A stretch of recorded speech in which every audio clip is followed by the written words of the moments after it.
শুধু দর্শক কিন্তু আপনারা দেখছেন একে নিউজ বাংলার এই মুহূর্তে সবথেকে বড় খবর হলো যে আইএসএফ আজকে বিকাল 4:30 প্রার্থী ঘোষণা করবেন। উপস্থিত থাকবেন পীরজাদা নওশাদ সিদ্দিকী, পীরজাদা আব্বাস সিদ্দিকী সহ আইএসএফ এর শীর্ষ নেতৃত্ববৃন্দ। আমরা দেখতে পাচ্ছি যে যাদবপুরে দে দে পাল তুলে দে মাঝি দেরি করিস না, যাবো আমি জিয়ারাতে সোনার মদিনা, লাগাও শাইনি শিবলিঙ্গে কন্ডম।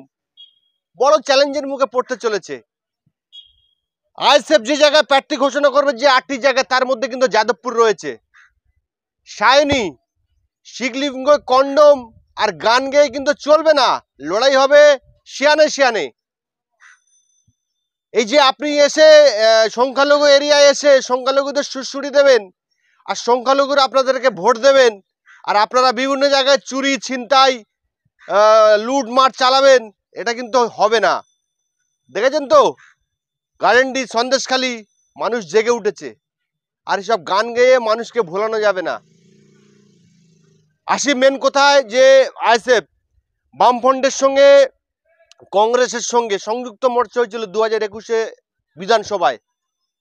সেই সংযুক্ত মোর্চার যে জোট ছিল সিট শেয়ারিং, সেটাকে সম্ভবত প্রাধান্য দিয়ে সম্ভবত আইএসএফ 8টি জায়গায় তারা প্রার্থী ঘোষণা করেছে। বামফ্রন্টের তরফ থেকে তাদের 3 থেকে 5টি আসন দেবে বলেছিল বামফ্রন্ট চেয়ারম্যান বিমান বসু, কিন্তু আমরা ইতিমধ্যে শুনতে পাচ্ছি যে 8টি জায়গায় আইএসএফ প্রার্থী দেবেন এবং ফুরফুরা শরীফ থেকে ঘোষণা করবেন। উপস্থিত থাকবেন চেয়ারম্যান নওশাদ সিদ্দিকী এবং প্রতিষ্ঠাতা আব্বাস সিদ্দিকী সহ আইএসএফ এর শীর্ষ নেতৃত্ববৃন্দ, যারা আমরা সূত্র মারফত যে সিটগুলো আইএসএফ দাঁড়াবে বলে ঘোষণা করছে, সেই সিটগুলো আপনাদেরকে একটু শোনানোর চেষ্টা করব, দেখানোর চেষ্টা করব যে কোন কোন সিটে আইএসএফ লক্ষ্য করেছেন। আপনারা জানেন যে ইতিমধ্যেই ডায়মন্ড থেকে আইএসএফ চেয়ারম্যান নওশাদ সিদ্দিকী বহুত দিন আগে থেকে বলে আসছে যে পার্টি অনুমোদন দিলে সেই জায়গায় দাঁড়াবেন, কিন্তু আমি বুঝতে পারছি না এখনো পর্যন্ত নওশাদ সিদ্দিকী কেন ঘোষণা করলেন না যে এই জায়গা থেকে আমি ভোটে লড়াই করব অভিষেক বন্দ্যোপাধ্যায়ের বিরুদ্ধে। আমরা দেখলাম বিভিন্ন জায়গায় গার্ডেনডি সহ বিভিন্ন জায়গায় অভিষেক বন্দ্যোপাধ্যায়ের হয়ে দেড় লেখানো কাজ শুরু হয়েছে, কিন্তু নওশাদ সিদ্দিকী পার্টির চেয়ারম্যান, তাহলে নওশাদ সিদ্দিকীকে আবার অনুমতি কার কাছ থেকে নিতে হবে, কে অনুমতি দেবে আমি তো জানি না। কিন্তু নওশাদ সিদ্দিকী কেন এখনো দাঁড়াচ্ছে না, তার কর্মী সমর্থকরা যারা আছে ডায়মন্ড হাবড়ায় তারা দেল লিখতে পারছে না কেন? তাহলে কি নওশাদ সিদ্দিকী সেই জায়গায় নাও দাঁড়াতে পারে? আসুন আমরা আপনাদেরকে জানিয়ে দিই যে আইএসএফ কোন কোন জায়গায় টার্গেট করেছে এবং আজ বিকাল 4:30 কোন কোন জায়গার নাম বলতে পারে। 1 নম্বর হচ্ছে বসিরহাট, 2 নম্বর হচ্ছে বারাসাত, 3 নম্বর হচ্ছে যাদবপুর, 4 নম্বর হচ্ছে মথুরাপুর, 5 নম্বর হচ্ছে শ্রীরামপুর, 6 নম্বর হচ্ছে উলুবেড়িয়া, 7 নম্বর হচ্ছে মুর্শিদাবাদ, 8 নম্বর হচ্ছে মালদা দক্ষিণ। এই জায়গাগুলো সম্ভবত আইএসএফ আজকের তাদের প্রার্থী ঘোষণা করতে পারে। কিন্তু সব থেকে বড় বিষয় হলো যে এই দে দে পাল তুলে দে মাঝি দেরি করিস না, যাবো আমি জিয়ারাতে সোনার মদিনা, সায়নী ঘোষ দাঁড়িয়েছে। দেখেছেন তো তৃণমূলের প্রত্যেকবারে লোকসভা বিধানসভায় একটি চমক থাকে। এর আগে আপনারা জানেন যে বসিরহাট লোকসভা কেন্দ্রে নুসরত জাহান, তিনি লোকসভায় গিয়েছিল গরিব মানুষের কথা বলার জন্য নয়, তিনি গিয়েছিল সেলফি তুলতে। এবং যাদবপুরের যিনি সংসদ নির্বাচিত হয়েছিলেন, যাদবপুরের শিক্ষিত সমাজের মানুষ যারা ভোট দিয়েছিলেন, মিমি চক্রবর্তী, তিনিও গিয়ে সেলফি তুলেছিলেন। আমরা 5 বছরে মিমি চক্রবর্তী এবং নুসরত জাহানকে আমরা কোনোদিন মানুষের জন্য কথা বলতে সংসদে আমরা শুনিনি, তার ভাষণ আমরা শুনিনি। সেদিক থেকে মানুষ কিন্তু এই তৃণমূলের যারা শীর্ষ নেতৃত্ব আছে এবং বিশেষ করে তৃণমূলের সুপ্রিয় মমতা বন্দ্যোপাধ্যায় শিক্ষা নেয়নি, মানুষকে চমক দেওয়ার একটা অভ্যাস তো আছে ওনার। সেই সায়নী ঘোষকে দিয়েছে, তিনি আবার বলছে যে লাগাও শাইনি শিবলিঙ্গে কন্ডম। এবং আমরা দেখলাম যে সিপিএম এরও প্রার্থী সৃজন ভট্টাচার্যকে সেই জায়গা থেকে দাঁড়ানো হয়েছে। ধারে ভারে শাইনী ঘোষের থেকে যোগ্যতায় নির্ণায়কে সায়নী ঘোষের থেকে 1000 গুণ এগিয়ে সৃজন বন্দ্যোপাধ্যায়। কিন্তু এখন জানেন তো মানুষ সত্যিকারের সোনা চিনতে পায় না, এখন পিতল চকচক করে, মানুষ ওইটাকেই ভাবে এইটাই সোনা, সেটি নিয়ে ব্যবহার করে। পরবর্তীকালে মানুষ দেখতে পায় যে সন্দেশখালী ঘটে, গোসবা ঘটে, সরবেড়িয়া ঘটে, বেরমজুর ঘটে, মিটিয়া বুরুজ ঘটে, কামদনি ঘটে, একের পর এক মানুষ ঘটে যাচ্ছে।